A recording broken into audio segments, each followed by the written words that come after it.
eternal, yet ever new. His advent and His proximity, His mystical leelas and His songs, every mischief and miracle a message memorable.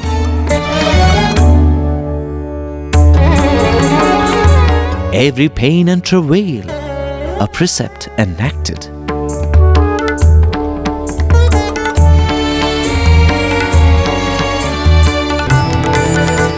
As the bud blossomed to reveal 1,000 petals, it can only be said that the fragrance of the first few years was unique.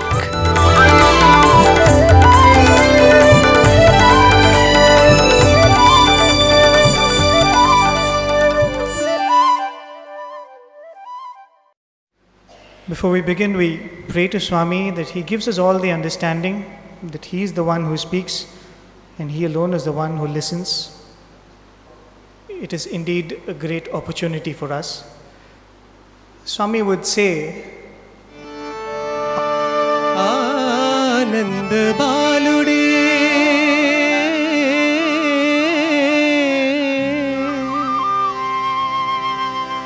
Anand Baludai,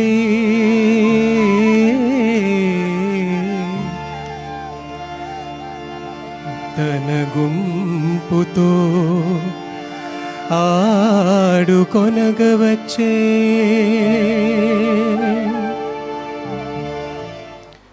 it is that very same Lord who came as the son of Nanda, who has come to recognize those that belong to him. Ramachandrude, Ramachandrudai, Tanavantulanu kanugonagavache.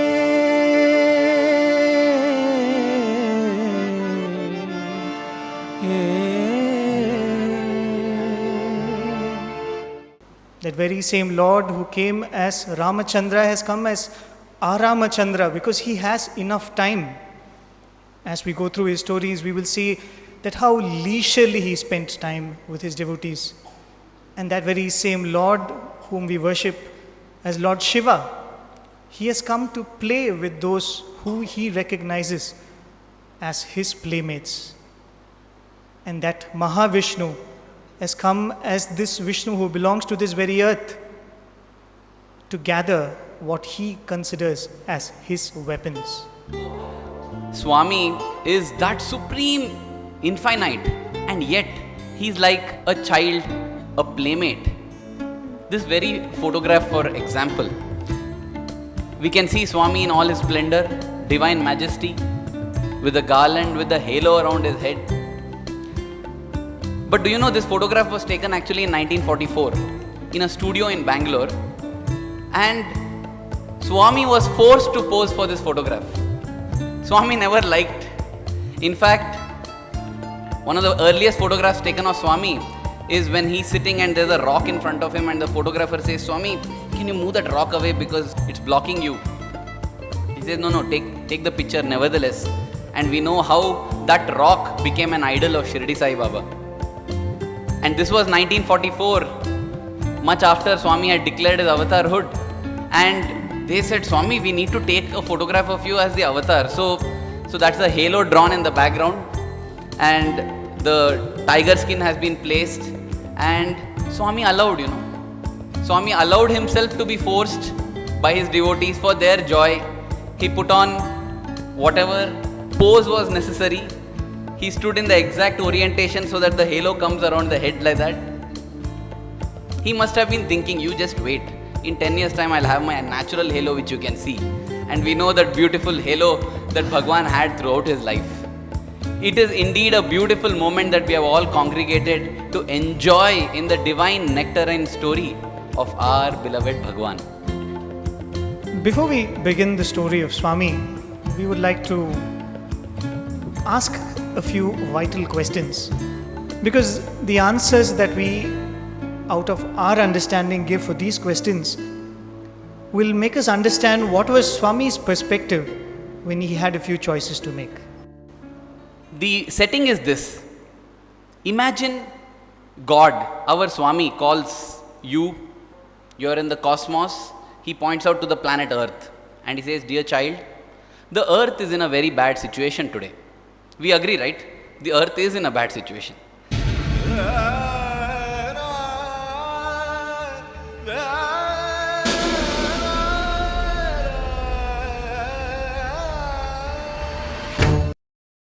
So God says, "I want you to go and transform the earth, change the earth. And in order to help you in this, whatever you need, I will give. So you ask, I will give. I will equip you with all those. In return, I want you to go and make the earth a beautiful place to live in." So what are the choices which will be placed before you? The Lord asks, all right, you can choose which time do you want to go and incarnate to take upon this task of transforming the earth.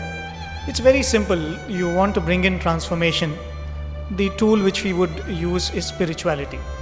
So spirituality should be palatable. The time should be such that people are in a mood to accept spirituality. A simple thing, we are sitting here and talking to this audience here. Will it be possible for us to speak if there is no silence in this hall? So to be heard, you need silence and peace.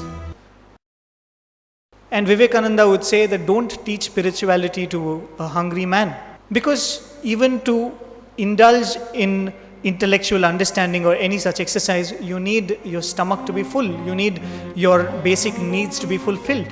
So wouldn't you choose a time when people are well fed, are well taken care of, are in a very secure situation and are ready to listen to your spiritual message? The next question. Now when you're going on earth, how much resources do you need? How much money do you want? You know, some group, they start saying about $1 trillion, about $1 trillion. You have to remind them that you have chosen to go 1,500 years ago. There's no dollars at that time. Even if it was there, maybe it was not as valuable as it is now. And so, gold coins, yes, because it helps. Whatever you want to do, build hospitals or build good things, do any activity, it is good to have a lot of resources. And therefore, about 2 palaces filled with gold coins is what we will ask from God to transform the earth. And now you will have to be born in a family, you will have to be born in a household, and you have to grow up like anybody else. So if you have to have an added advantage when you speak, if people have to listen to you, wouldn't you have to be born in a family of influence? Wouldn't it be nice if you were born to a powerful king, or if it was in a later year to a politically powerful family? Wouldn't it be useful if you're born in a household where automatically you are an heir to a certain amount of influence? The next question, for this the answer was very unanimous. The next question is, where would you like to be born on earth? And they said India. Why? No, we are trained. In the Sai circles, we are trained. If you have to take birth in India. It's like, I remember in a Sunday school where you are taught the Bible. So a teacher is asking the children, guess who I am? The first clue is, I am tiny, I have black stripes on my back, and I run on trees. Don't know. I have a bushy tail, I eat nuts. I have 2 long teeth. And I am tiny. And none of the children are guessing, and the teacher says, come on, this is a very easy question. Don't you know the answer? And one little child gets up and says, Miss, I know that the answer is Jesus Christ, but that somehow sounds like a squirrel. We are so trained in some things that we don't even think what it is, but we know the answer has to be this. And so therefore when we asked, where would you like to be born? In India. So that was unanimous. But then, in India where? Would it not be nice to be in a place which is well connected, has good administration, to make your mission of transforming the world better? That they all agreed. So they want to be born in a powerful family with lots of gold, 1,500 years back, in India, in a town or a city that is very well connected with great administration. The choices which were made were most common when we tried it out with different groups. These were the ones which they came up with, and I think all of us logically approve of it. We all kind of accept it. Now, this is if God vests certain powers and the ability to choose on an individual. What happens when God himself chooses? Swami says, beautiful padyam where he describes the advent. He says, Yugadharma paddatul vigalitamayunda nayamarga munadrippi nadupu koraku. The world is full of chaos and everybody is going the wrong way. To correct them and to bring them on track, God comes. Lokambulella kallolamai chediyunda nishkalmashamu chesi nilupu koraku. To clear this world of all the impurities, God comes. Durmarga vartanul trulluchununda sadhu samrakshana solapu koraku. Where everybody so easily goes into paths which are impure, which are wrong, God comes to establish goodness. So that Lord who comes, these are the tasks he has laid for himself. What are the choices that he made? What were the places that he chose? What was the time? We spoke of what time would you choose. What was the time the Lord chose? He was born in the year 1926. That's not unknown to us. But when was 1926? It was bang in the middle of two world wars. The First World War and the Second World War. And how was it?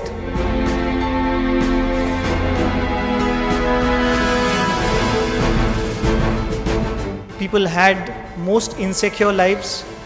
There was no access to basic necessities even in some of the biggest cities in the world. And that was the most chaotic of times. Can you imagine that?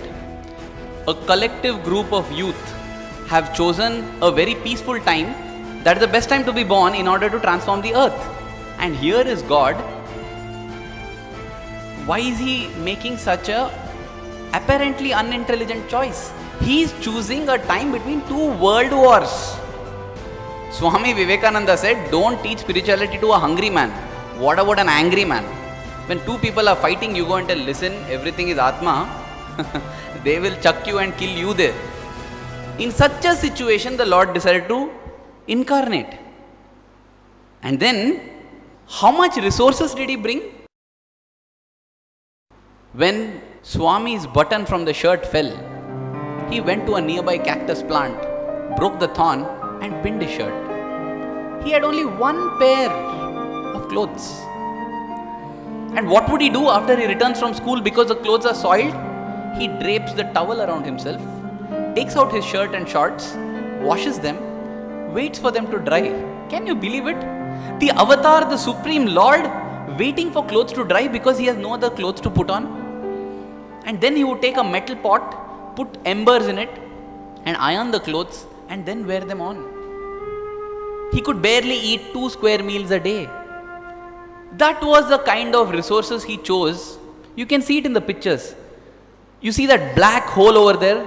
That black hole over there is actually the shop that Swami's father owned. The shop which would sell little matchboxes, little things for daily use. This was how Puttaparthi was.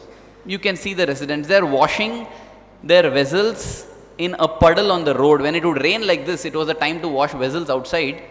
And this photograph, for your information, has been taken in the 1960s. You can only imagine the 1920s. This was the central temple, the Satyamma Gudi that you see today. This was how it was. So it was in this kind of absolute lack of resources that the Lord chose to make his advent. And what about the choice of a family? You have to choose an influential family. You can understand how insignificant the village itself was. The pictures show that. In that village, in that insignificant village in the district of Anantapur, in a family which was not significant even in the village, the family which Swami was born into is called the Bhattarajus. They are the ones who are known for teaching the people the stories of the Ramayana, Mahabharata. The grandfather, Kundamaraju, he was the one who would play the role of Lakshmana in most of the plays. He was, of course, a very saintly person. People respected him for his saintly nature. This is Swami's father, Pedda Venkamaraju, and this is the mother. I mean, the pictures speak for themselves, don't they? How simple were they? And this was the father's house in Puttaparthi, and this was the house of the mother in Karnataka Nagapalli, which is just across the Chitravati river. There was nothing important about the family, and if the family spoke up, or if anybody from that family spoke up, not even the people of the village might listen. And he chose to be born in such a family. Finally, which place? Yes, the avatar also chose India. But which place in India? Puttaparthi was described as being a stone's throw from Stone Age in the 1960s. You know, in India there are two kinds of maps that are prepared. One is a geographical map which points out important cities, towns and villages. The other is the postal map.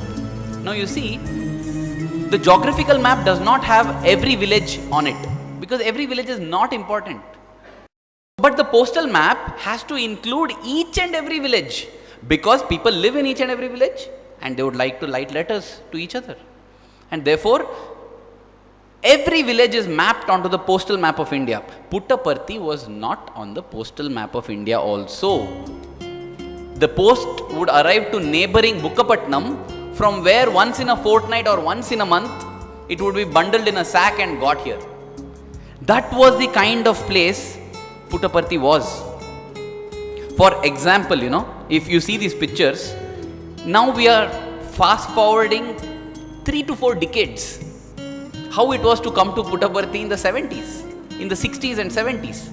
You know, now we just come, land in the Bangalore airport, take a taxi, within 2 hours we are in Puttaparthi. Those days it would take 9.5 hours minimum to come from Bangalore to Puttaparthi. Just for your information, in 9.5 hours you can reach Amsterdam from Bangalore today. This is the Penukonda railway station where you will arrive from Bangalore. You get off at Penukonda railway station and this is a kind of cart that is waiting to take you from the Penukonda railway station to the Penukonda bus stand. Now this is the advanced Penukonda bus stand, 30 years after the time when this happened. From here you take a bus. It is a coal bus because it runs on steam. So if you sit in the front, you're going to get black. If you sit in the back, you're going to break your backbone. One of the choices you can choose, either you want to feel fit or you want to look fit. And then from there you arrive at Bukkapatnam, and from Bukkapatnam you climb onto if the horse cart was not enough, you climb onto a bullock cart, and this is supposed to be the road. I hope you can see the road. This is the road from Bukkapatnam to Karnataka Nagapalli. Hey, this is a 9-hour journey. What about rest in between? You know, if you want to have something to eat, take some rest, go to the washroom, there are some inns, little places to stop. One such is on the next photo, that tree. That's all it was. There was no rest houses, no hotels, nothing on the way. Trees. They would rest under these trees, devotees. And then finally this is the path. You have to go cross the Chitravati and then reach Puttaparthi. Such was the remoteness of Puttaparthi, and the Lord chose Puttaparthi to take birth. Now, with our limited understanding, with our limited knowledge and reasoning, we came up with such brilliant choices. Now, it is said that the Lord is the one who is the very embodiment of wisdom, and He has made such choices. What do we say about that then? But when the Lord chose to come down, when He is in the midst of us, He says, I am not going to come with wealth. I am not going to come down with influence. I am not going to come down with a high pedigree, like what we thought it is very important. He says, I am going to come down with things which are most essential, which all of us have forgotten. He says, I will come down with nothing. I will seek nothing from anybody. I will not ask anything from anybody, but I will achieve everything.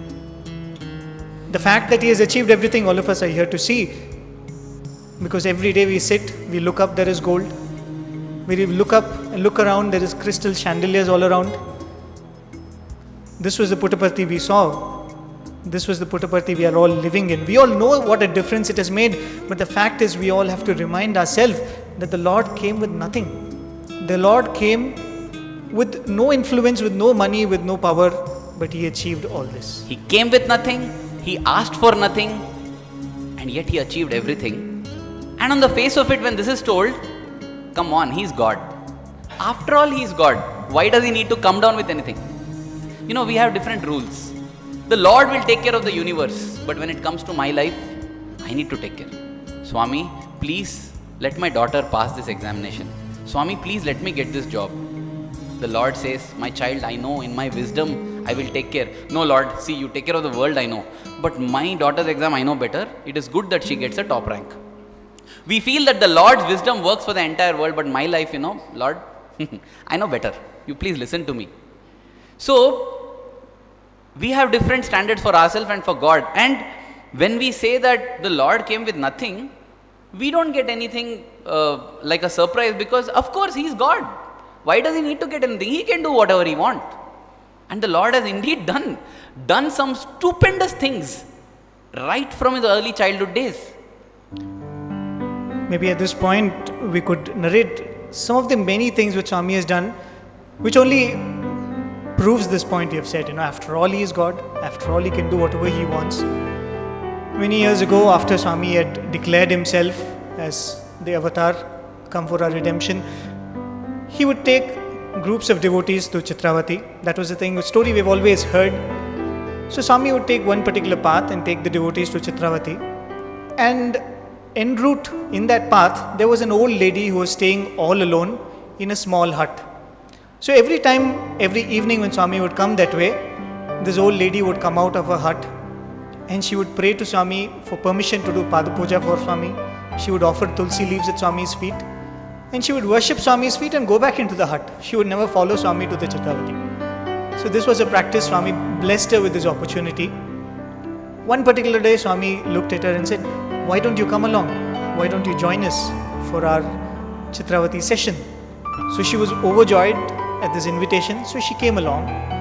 So Swami sat there in the Chitravati sands, everybody sitting around. Then Swami looked at this pious old lady and Swami asked her, Amma, do you want anything? What do you want? You tell me, I'll give you. And this lady promptly asked for something which none of us could have imagined. She said, Swami, my husband passed away. It would be very nice if I can have a photograph of my husband. So Swami said, Manchidi, has your husband ever been photographed? He said, no, Swami. He died before cameras ever came to this region.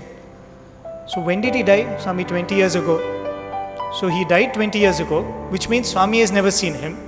He was much before Swami's time. He's never been photographed. In fact, he has never lived in an era where he has seen a camera. He is no more, and this lady is asking for a photograph of her dead husband who has never been photographed. Swami very casually says, no problem. And typically, like Swami would do, Swami makes a mound of sand, puts his hand inside and pulls a crisp photograph of her handsome looking husband. If Swami can do this, does he need to come with power? Does he need to come with money? Does he need to come and be born in an influential family?